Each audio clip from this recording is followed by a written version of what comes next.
En quelques années, avec Internet, les consommateurs ont eu accès à tout un tas d'informations sur les comparaisons de prix, la possibilité de donner leur avis sur les marques, sur les installateurs, de comparer un professionnel versus un autre.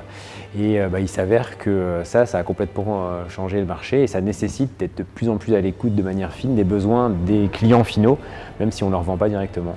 Le consommateur ayant plus de poids dans la décision, le groupe a considéré comme nécessaire d'aller avoir une démarche B2C plus forte. Après, il y a une volonté de mettre des moyens humains, financiers et techniques, technologiques pour essayer d'être pertinent par rapport au consommateur. Donc on a décidé de prendre la parole. Aujourd'hui, on communique directement auprès du consommateur final. On fait des actions de communication, sur les canaux digitaux, mais aussi en télé, pour pouvoir toucher un public assez large, parce qu'on cible tout le monde.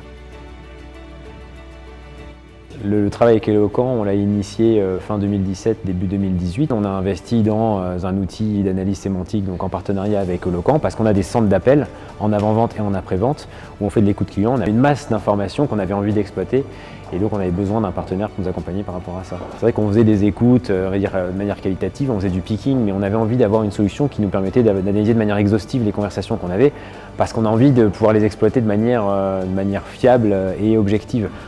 Pouvoir identifier des pistes d'amélioration de produits, de création de services, d'amélioration de la qualité de nos services clients aussi. Et donc on a sélectionné Eloquent par rapport à la qualité de la réponse qui avait été faite et la pertinence de la solution technique.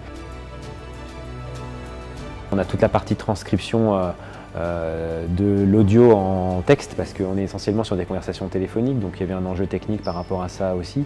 Mais là, après un an, on commence à exploiter de manière efficace les données. C'est une mine d'informations phénoménale pour des pistes d'action de communication plus pertinentes, pour des pistes d'amélioration produit. Enfin voilà, c'est une richesse folle. Si on veut garder une longueur d'avance en tant que leader, il faut qu'on soit capable de s'adjoindre les bons outils et l'exploitation efficace de ces données, de ces données conversationnelles avec les consommateurs finaux. C'est la principale source d'informations et d'actions qu'on puisse avoir, la meilleure. On est de plus en plus sollicité sur les canaux digitaux, c'est clair.